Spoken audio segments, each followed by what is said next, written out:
So finally कैसे यहाँ पे यूएमटी में एक बहुत बड़ी अपडेट आ चुकी है। क्या है वो अपडेट इस वीडियो में हम जानेंगे, लेकिन उससे पहले मैं आपको बता दूं कि यहाँ पे आप देखेंगे तो यहाँ पे वार्निंग एक मैसेज शो हो रहा है जो कि यूएमटी के द्वारा शो किया जा रहा है। अब ये वार्निंग मैसेज का मतलब क्या है, क्यों शो किया जा रहा है, सब कुछ इस वीडियो में हम जानने वाले हैं, तो वीडियो को पूरा लास्ट तक देखिएगा।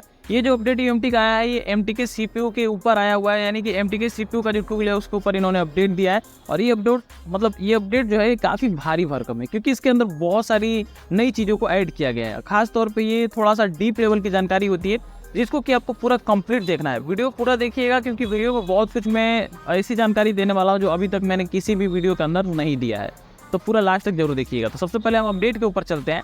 तो अपडेट में यहाँ पे आप जाओगे तो यहाँ पे यूएमटी का अपडेट, सबसे पहले यहाँ पे जाओ service and product GSM forum के ऊपर, तो आपको यहाँ पे दिख जाएगा यूएमटी एमटीके वर्जन 0.9 का ये अपडेट है, जो कि यहाँ पे सैमसंग इन्फिनिक्स और यहाँ पे एमडीएम लोग वगैरह पे अपडेट इन्होंने दिया है। वीवो का भी कुछ मॉडल इसके अंदर ऐड किए गए हैं।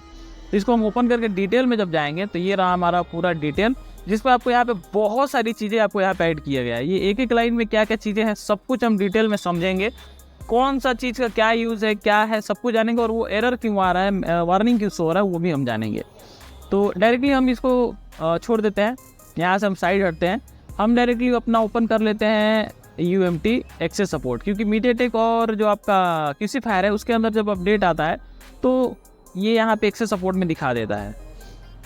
तो पहले एक्सेस सपोर्ट में आपको दिखा देता हूँ कि अपडेट है, कैसे डाउनलोड करना है, क्योंकि मीडियाफायर बहुत सारे लोगों का डाउनलोड नहीं हो पा रहा है। मीडियाफायर की फाइल आजकल डाउनलोड नहीं हो पा रही है, तो उसके सिचुएशन में आपको क्या करना है उस पर मैंने बहुत सारी वीडियो पे बताया है और बना के दिखाया भी है, और मैं कोशिश करूँगा उसका लिंक भी दे दूँ जिससे कि आपको ये पता चल सके। इन बटन पे भी आपको मिल जाएगा, आई बटन पे आप देख सकते हैं कि कैसे आप मीडियाफायर डाउनलोड कर सकते हैं। तो यहाँ पे क्लिक करेंगे आप, तो ये देखिए नीचे में आपको 0.9 का यहाँ पे अपडेट है, इस पर क्लिक करके यहाँ पे ओके कर देना है। देन यहाँ पे स्टार्ट करोगे तो डाउनलोड हो जाएगा। बट हम स्टार्ट क्यों करें, हमारे पास पहले से ही है। हम लोकेशन पे क्लिक करेंगे एंड यहाँ पे आप देखो तो ये रहा हमारा टूल, जिसको हम एक्सटेट करके यहाँ पे रखे हुए हैं। तो इसको हमने इंस्टॉल भी कर रखा है, तो हमें उसकी भी करने की कोई ज़रूरत नहीं है। हम डायरेक्टली इसको ओपन करेंगे, और जब आप ओपन करोगे तो यहाँ पे एक मैसेज हो रहा है। पहले मैसेज समझ लेते हैं, फिर इसके अंदर जो फंक्शन दिया हुआ है वो भी समझेंगे हम। अभी जो ये यूएमटी जो अपडेट दे रहा है, इस अपडेट के जरिए आपका जितना तरह का भी एरर आ रहा था यूएमटी के अंदर, वो सारा एरर इन्होंने लगभग फिक्स कर दिया है। बार बार कुछ एरर दे के आपको प्रॉब्लम दे रहा था यूएमटी अनलॉकिंग के दौरान, या फिर कोई फाइल मिसिंग बता रहा था, कभी कुछ बता रहा था, सारी चीज़ों को यहाँ पे इन्होंने फिक्स कर दिया है। तो जब तक ये टूल ओपन हो रहा है तब तो फटाफट से वीडियो को लाइक, चैनल को सब्सक्राइब करिए, क्योंकि वीडियो बनाने में हम आप लोगों के लिए बहुत मेहनत करते हैं। थोड़ा सपोर्ट दिखाइए, नुकसान तो आपका इसमें कुछ भी नहीं है, हमारा थोड़ा सा भला हो जाएगा, तो आप लोग कर लीजिए। तो फटाफट से ये टूल ओपन होता है, फिर मैं आपको बताता हूँ। वो मैसेज पहले से हो रहा है, देखिए यहाँ पे जब हम एमटीके सीपीयू ओपन कर रहे हैं तो यहाँ पे एरर नहीं बोलूँगा, इसको मैं वार्निंग, यहाँ पे वार्निंग लिख के आ रहा है। यहाँ पे क्या है, इंपॉर्टेंट नोटिस है।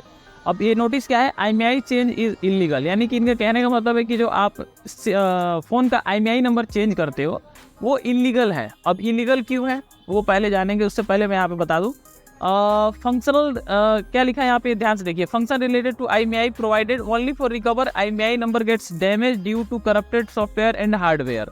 यानी कि इनके कहने का मतलब है कि जो IMEI नंबर आपका जो चेंज आप करते हो वो सिर्फ और सिर्फ ये टूल आपको इसीलिए प्रोवाइड करा रहा है कि आपका गलती से कोई फ़ोन सॉफ्टवेयर करप्ट हो जा रहा है अनलॉकिंग के दौरान, या फिर कोई भी काम उसका सॉफ्टवेयर से रिलेटेड आप कर रहे हो, प्लेसिंग हो गया, अनलॉकिंग हो गया, फाइल चढ़ाए हो, कुछ भी कर रहे हो, उसके दौरान आपका IMEI नंबर नील हो गया। अदरवाइज आपका हार्डवेयर डैमेज हो गया। हार्डवेयर डैमेज का मतलब बोले तो आपका eMMC आपने चेंज किया, तो eMMC चेंज करोगे तो आपका बैकअप होना चाहिए, बैकअप ही नहीं है तो eMMC नया डाल दोगे तो आपका IMEI नंबर नील हो जाएगा। तो IMEI नंबर उस सिचुएशन में भी आपको हार्डवेयर चेंजिंग या फिर सॉफ्टवेयर चेंजिंग, जिस सिचुएशन में भी आप चेंज कर रहे हो, लीगल पर्सन बंदे का है और आप सॉफ्टवेयर करके आपसे कुछ गलती हो गया, या फिर किसी भी प्रॉब्लम से कस्टमर के पास भी रखे कई बार वो सॉफ्टवेयर अपडेट करते हैं, उसके दौरान कई बार फ़ोन गलती से स्विच ऑफ हो जाता है, फिर कुछ भी प्रॉब्लम आती है तो आपका IMEI नंबर गुल हो जाता है। तो ऐसे कंडीशन में नेटवर्क नहीं आता है। IMEI नंबर रहेगा, बेसबैंड रहेगा तो ही नेटवर्क आएगा।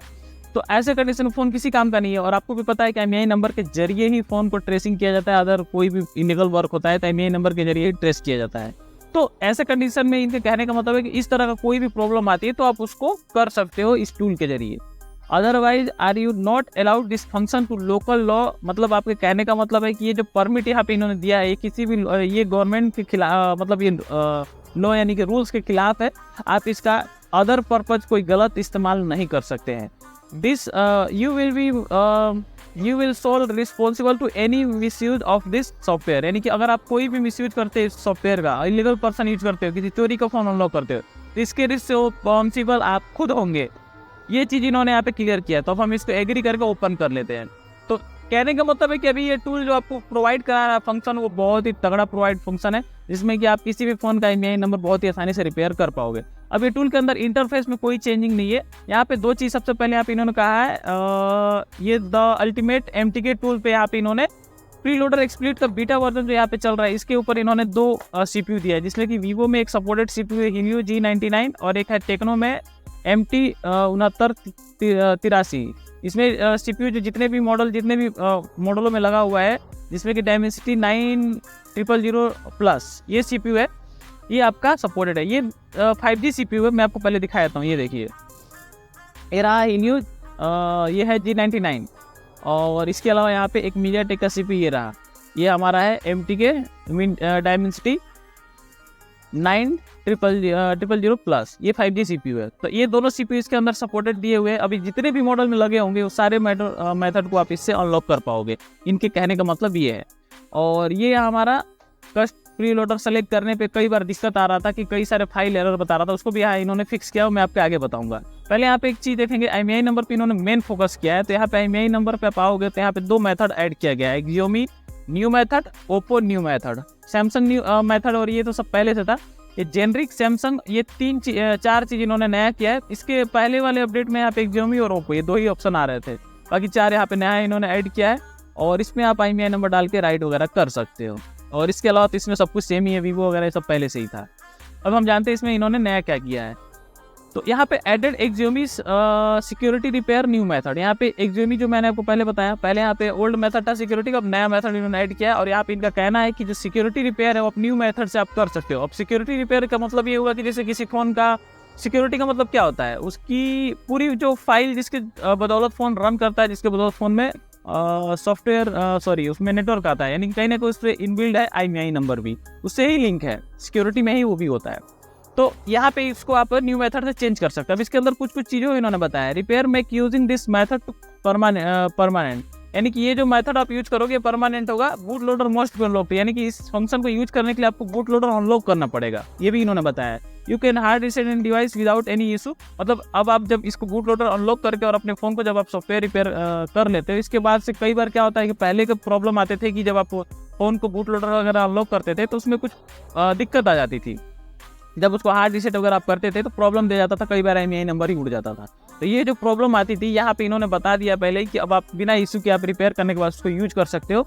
This method need NVRAM not to insect, you can be write NVRAM, यानी इनके कहने का मतलब है जो NVRAM आपका जो हमको बैकअप लिया जाता है, कई बार क्या होता है NVRAM आपका बैकअप छूट जाता है गलती से, वो आप नहीं ले पाते हैं। तो आपका होता क्या है कि फ़ोन में NVRAM का आपका सिक्योरिटी नहीं है, तब करोगे क्या, उस फोन को आप मान लो eMMC चेंज कर दिया, उसका NVRAM आपके पास है ही नहीं, उसका सिक्योरिटी नहीं है, रीड करके आपने NVRAM नहीं रखा है, तो आप किसी अदर मॉडल का भी सेम मॉडल हो, मतलब Vivo V9 मान लीजिए आप कर रहे हैं, तो Vivo V9 तो खैर Qualcomm CPU है, मतलब कोई भी फ़ोन है सेम मॉडल का, आप NVRAM उसको सिक्योरिटी उसमें से रीड करके इसी टूल के जरिए और आप डायरेक्टली यहाँ पे यूज कर सकते हो। पहले क्या था कि हमको UEFI बॉक्स यूज करना पड़ता था ये सारा काम करने में, अब आपको ये डायरेक्टली दे रहा है। और ऐसा भी नहीं है, सिर्फ USB केबल के जरिए, कोई ISP पिन आउट की कोई ज़रूरत नहीं है, तो डायरेक्टली ये काम कर पा रहे हो। अब इससे अच्छा क्या चीज़ हो सकता है।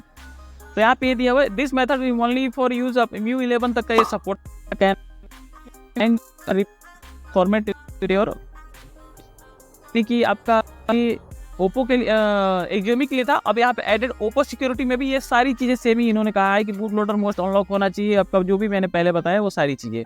अब यहाँ पे नीचे जब आप आओगे तो एडेड सैमसंग सिक्योरिटी में यहाँ पे इन्होंने कहा है कि no need boot loader unlock, यानी कि अब सैमसंग की सिक्योरिटी रिपेयर करने के लिए बूट लोडर अनलॉक करने की कोई ज़रूरत नहीं है, तो ये एक अच्छी चीज़ है। और इसके अलावा जेनरिक वाले मतलब जो जेनरिक CPU मॉडल होते हैं ना, जो एक ही मॉडल के होते हैं, उनमें आसानी से मॉडल वगैरह सेलेक्ट करने की जरूरत नहीं, डायरेक्टली आपका वो तो MediaTek में ऐसे भी हो जाता है। बट यहाँ पे जेनरिक कुछ CPU है जिसको आप फ़ोन का मॉडल ना देख के डायरेक्ट जेनरिक CPU देख के आप उसका सिक्योरिटी रिपेयर कर सकते हो। उसमें भी यही फंक्शन दिया गया है, no need boot loader unlock repair to using this method permanently.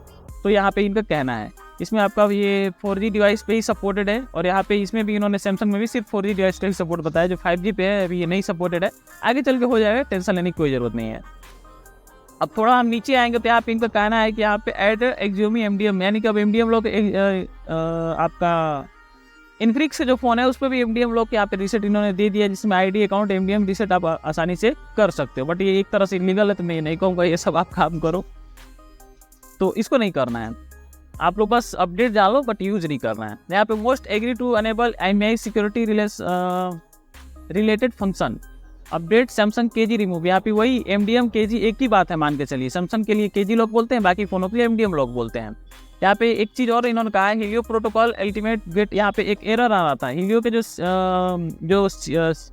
CPU हैं, हीलियो मॉडल से जितने भी CPU है, उसमें जिस प्रोटोकॉल पे वो अनलॉक होता है उसमें एक आपका गेट पॉकेट लेंथ का एक एरर आ रहा था, जिसको यहाँ पे इन्होंने इंप्रूव कर दिया। अब वो प्रॉब्लम नहीं आएगा और रीड राइट का स्पीड भी इन्होंने इंक्रीज किया है। यहाँ पे इनका कहना है fix calculation error for unlocking boot loader. Boot loader unlock के टाइम पे यहाँ पे कैलकुलेशन एरर आ रहा था, उसको भी यहाँ पे इन्होंने फिक्स कर दिया है। और DA एरर का सबसे बड़ा प्रॉब्लम आ रहा था, DA एरर सबसे बड़ा प्रॉब्लम। इन्फिनिक्स का जो 2023 का मॉडल यहाँ पे आप देख रहे हो, इसके जरिए हम जब फोन को अनलॉक वगैरह कर रहे थे, रीसेट FRP वगैरह, तब यहाँ पे प्री लोडर स्प्लिट मूड के प्री लोडर मूड के जरिए तो यहाँ पे DA फाइल का एरर आ रहा था, DA फाइल करप्ट बता रहा था, तो ऐसे में फ़ोन अनलॉक ही नहीं हो रहा था। तो ये सबसे बड़ी चीज़ इन्होंने यहाँ पे किया है, जो कि आप लोग के लिए बहुत फ़ायदेमंद होगा, तो आप लोग इस चीज़ को समझ जाइए। इसके अलावा और कुछ नहीं है, बस बाकी खास और यही है आपका अपडेट। तो ये अपडेट आपको कैसा लगा हमें ज़रूर बताइए। काफ़ी लंबा चौड़ा अपडेट था, मैंने बहुत जल्दी ये कोशिश किया समझाने का। वीडियो बहुत लंबी बन जाती है, बोरिंग हो जाती है, लोग देखते नहीं है, इसलिए हम कोशिश करते हैं जल्द से जल्द सारी चीज़ों बता पाए। इतनी सारी चीज़ों के बारे में डिटेल में बात करें तो और लंबी वीडियो बनेगी, तब जाकर हम आराम से आपको समझा पाएंगे। तो यही था, और ये अपडेट मिलेंगे किसी और वीडियो में, तब तक के लिए जय हिंद दोस्तों।